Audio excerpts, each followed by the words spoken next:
All right, welcome. Today, we're going to dive into a really powerful framework from the ancient Pali texts. It sounds simple, but trust me, it's a profound way of looking at the world that can bring some serious clarity to why we get stuck in those cycles of pleasure and pain. So let me ask you something. Have you ever wondered about this? You know that feeling, right? You find something you absolutely love. Maybe it's a new hobby, your favorite food, a new relationship, and at first it's just the best thing ever.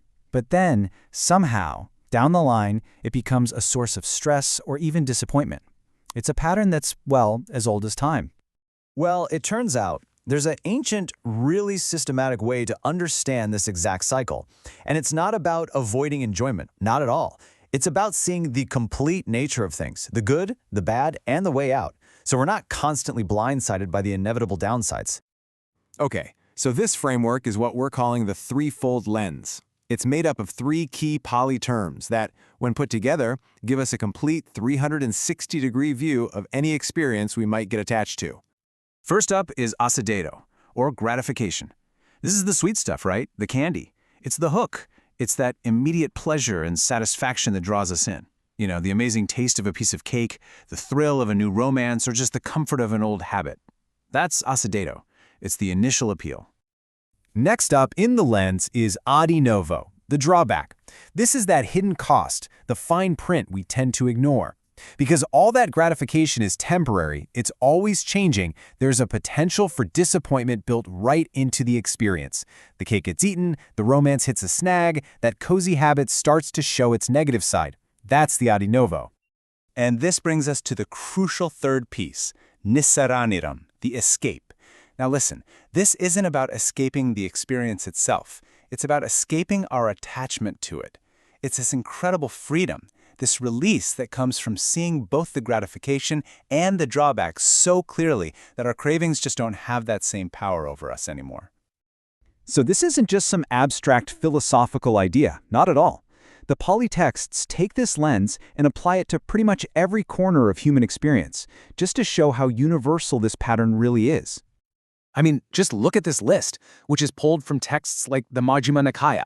This lens is applied to everything, from sensual pleasures in our own physical bodies to our feelings, our perceptions, even our most deeply held beliefs and philosophical views. The point they're making is crystal clear. Nothing gets a free pass from this pattern. And you see this phrase here, it pops up over and over and over again throughout the canon. The keywords are yatha bhutam viditva, having understood as it really is. That's the whole game right there. The purpose of this lens is to slice right through our delusions, our wishful thinking, and our blind spots so we can finally see the true, complete nature of things. So, what are the stakes? I mean, what's the big deal? Well, the texts lay out two wildly different paths, and it all depends on whether we see just part of the picture or the whole thing. Okay, so if we only focus on the good stuff, the Assāda, the texts are super clear, our craving, that's tanha, it just gets stronger. We get more and more entangled. And this fire analogy from the Saṃyutta Nikāya, man, it's so vivid. Focusing only on the pleasure is literally like throwing dry grass and wood onto a fire. You're just guaranteeing it's going to keep burning.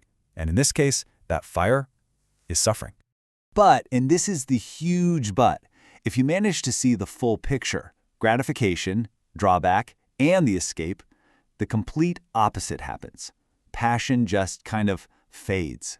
You become liberated, totally free from clinging. According to these texts, this freedom from suffering is the ultimate result. It's the end of the entire cycle. So the bottom line here is just razor sharp. The Majjhima Nikāya puts it plainly. Understanding this threefold reality isn't just a neat intellectual exercise. It's presented as the actual mechanism for achieving freedom from suffering. It's that direct. So what does this all mean for you? Well, it's actually a super practical tool you can use in your own life right now. You can apply this three-step analysis to anything you feel attached to. Step 1, get real about the gratification. What's the real appeal?